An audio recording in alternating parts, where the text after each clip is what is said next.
Business, career और finance को लेकर अगर आप वीडियोस देखना चाहते हैं तो मेरे चैनल को जरूर सब्सक्राइब कीजिए। मैं इस चैनल पे इसी टॉपिक्स पे वीडियोस बनाती हूँ। Hello guys, welcome back to my channel seller दीदी सहेली। आज इस वीडियो में मैं आपके साथ डिस्कस करूंगी D2C बिजनेस मॉडल को लेके। ये बहुत ही सिंपल सा बिजनेस मॉडल है, but it's a futuristic model.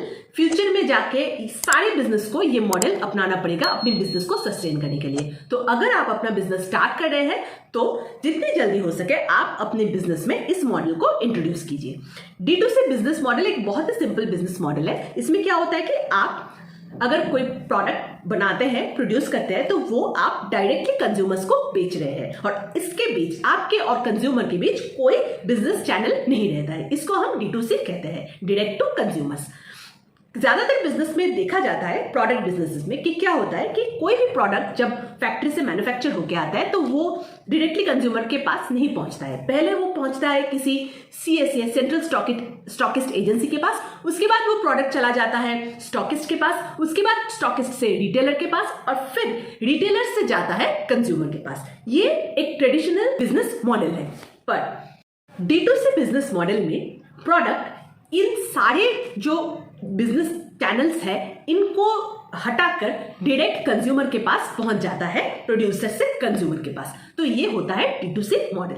अब इसको करने का दो तरीके हो सकते हैं सेलर के पास। अगर आप कोई सेलर है तो D2C बिजनेस मॉडल आप अपने बिजनेस में दो तरीके से कर सकते हैं। एक तो आप अपना खुद का बना सकते हैं, जो अभी सोशल मीडिया का जरिया है, अपना खुद का वेबसाइट, अपना खुद का सोशल मीडिया पेजेस, सारे मतलब मार्केटिंग चैनल जो आप जिससे के थ्रू मार्केटिंग करेंगे वो आप खुद का बना सकते हैं।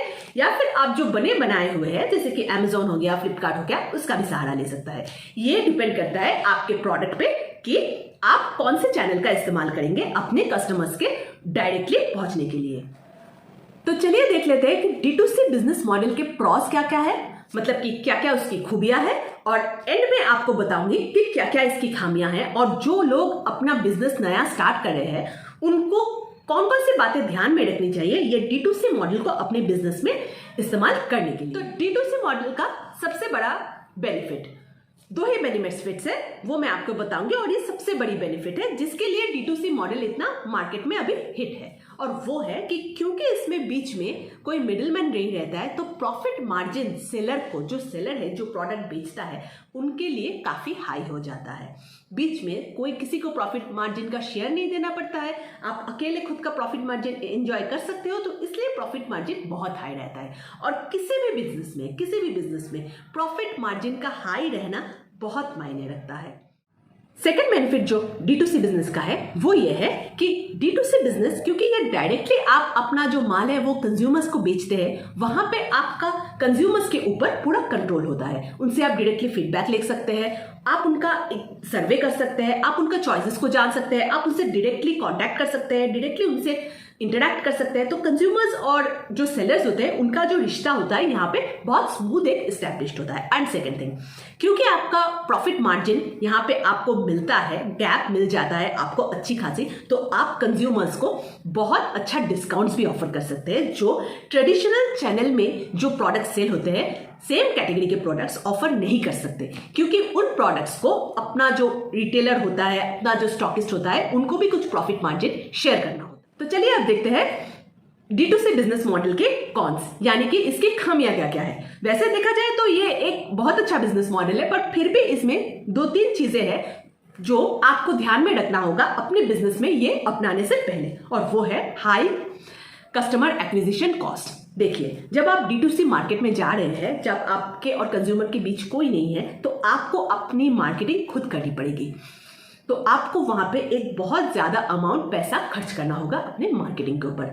और सेकेंडली, अगर आपने मार्केटिंग कर भी दी, बहुत अच्छा अपने खर्चा कर भी लिया, तो डायरेक्ट टू कंज्यूमर जब आप जाते हैं तो ऑब्वियसली कंज्यूमर जो खरीदते हैं तो उनका जो खरीदने का टिकट साइज होता है वो छोटा होता है एज कंपेयर टू होलसेलर्स। मान लीजिए कि आप कपड़ा बेचते हैं, कोई ड्रेसेस बेचते हैं, और आपने एक D2C ब्रांड बनाया। अब आपने बहुत अच्छी ब्रांडिंग कर दी, सोशल मीडिया के ऊपर आप छा गए और आपने सब कर दी। आपको इनिशियली 10 कस्टमर्स मिल गए, तो 10 कस्टमर्स आपसे मैक्सिमम 10 से 15 कपड़े, 10 से 15 पीसेस ही खरीदेंगे।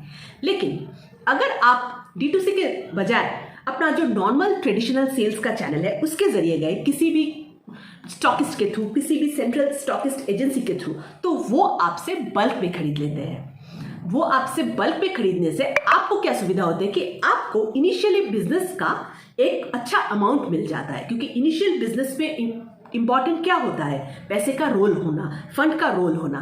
तो यहाँ पे D2C में थोड़ी सी दिक्कत आती है इनिशियली, अगर आपका फंडिंग कंस्ट्रेंट है तो। अगर आपके पास फंडिंग का कंस्ट्रेंट नहीं है तो ये दिक्कत नहीं आएगी, आप आसानी से D2C को अपने बिजनेस में इंप्लीमेंट कर सकते हैं। बिजनेस मॉडल का दूसरा छोटा सा प्रॉब्लम जो है वो है कि कस्टमर एक्विजिशन और ब्रांड बिल्डिंग, ये जो प्रोसेस है ये होने में टाइम लगता है। ये इतना इजी प्रोसेस नहीं होता है।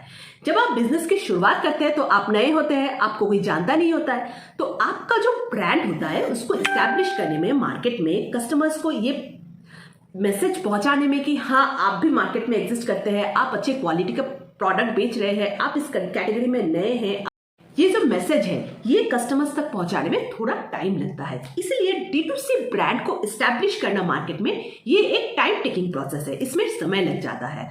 तो इसके लिए दो चीज का होना आपके लिए बहुत जरूरी है। एक तो पहली बात है फंडिंग, जिसके जरिए आप अच्छे से अपना मार्केटिंग कर सके, और दूसरी बात है आपके पास समय होनी चाहिए। आपको टाइम देना पड़ेगा D2C ब्रांड को एस्टैब्लिश होने में, क्योंकि जब ब्रांड अच्छे से एस्टैब्लिश हो पाएगा तभी जाके लोग आपसे खरीदेंगे। एक छोटा सा हैक में नए बिजनेस ओनर्स के लिए बताऊंगी कि अगर आप D2C जाना चाहते हैं अपने ब्रांड को लेके, और आपको जाना ही पड़ेगा क्योंकि यही फ्यूचर है, और D2C मॉडल को आपको अपने बिजनेस में अपनाना पड़ेगा। हो सकता है कि इनिशियली आप अपने बिजनेस को पूरी तरीके से D2C में ना ले जा पाए, या फिर हो सकता है कि पूरी तरीके से इनिशियली आपको बिजनेस को D2C में ले जाना बहुत महंगा पड़ रहा है। तो ऐसे में आप एक काम कर सकते हैं कि अपने बिजनेस का चुनिंदा कुछ प्रोडक्ट्स, कुछ छोटा सा एक हिस्सा, उसको आप D2C में ले जाइए। बाकी के जो बिजनेस है, बाकी का जो प्रोडक्ट्स है, उसको जो ट्रेडिशनल चैनल है उसके जरिए ही सेल कीजिए। इससे क्या होगा कि आपका जो पैसा है वो रोल होता जाएगा, फंडिंग आपकी रोल होते जाएगी। क्योंकि देखिए फंडिंग फिनेंस बिजनेस में सबसे इंपॉर्टेंट पार्ट है। अगर ये पार्ट वीक पड़ गया तो कितना भी अच्छा आपका मार्केटिंग हो, कुछ नहीं होने वाला है। सो ये पार्ट को सबसे इंपॉर्टेंट और सबसे ज्यादा इस पार्ट को ध्यान देना है। सो आप ऐसा कीजिए कि आप अपने एक पोर्शन को D2C में कन्वर्ट कर दीजिए, जहां पे आप टाइम लेके उसको ब्रांड को एस्टैब्लिश कर सकते हैं, और दूसरे पोर्शन को ट्रेडिशनल जो सेल्स चैनल है उसके जरिए सेल कीजिए। इससे आपका दो चीज हो जाएगा, एक तो आपके पास वो पैसा आ जाएगा, और दूसरा आपका ब्रांड भी एस्टैब्लिश हो जाएगा। और ये जो टाइम आपको लगेगा अपने ब्रांड को एस्टैब्लिश करने में D2C मार्केट में, क्योंकि D2C मार्केट में भी अभी बहुत कंपटीशन आ चुका है। कोई भी मार्केट में कंपटीशन रहता है, ऐसा नहीं है कि ऐसा कोई मार्केट है जहां पे कंपटीशन ना हो। तो आपको जो बेनिफिट इसमें से होगा वो ये है कि ये टाइम आपको मिल जाएगा, और आपका जो फंडिंग है वो रोल होता रहेगा। फिर जैसे जैसे आपका बिजनेस प्रोग्रेस करेगा, आप टोटल बिजनेस को अपने D2C प्लेटफॉर्म पे, D2C मॉडल पे ले जा सकते हैं। नए सेलर्स और न्यू स्टार्टअप्स के रिगार्डिंग आप क्या क्या प्रॉब्लम फेस कर रहे हैं, क्या क्या टॉपिक्स ऐसा है जिसके बारे में आप चाहते हैं कि मैं वीडियोस बनाऊं, मुझे कमेंट सेक्शन में जरूर कमेंट करके बताइए। मैं उसी टॉपिक्स पे वीडियोस बनाऊंगी। Thanks for watching, bye bye.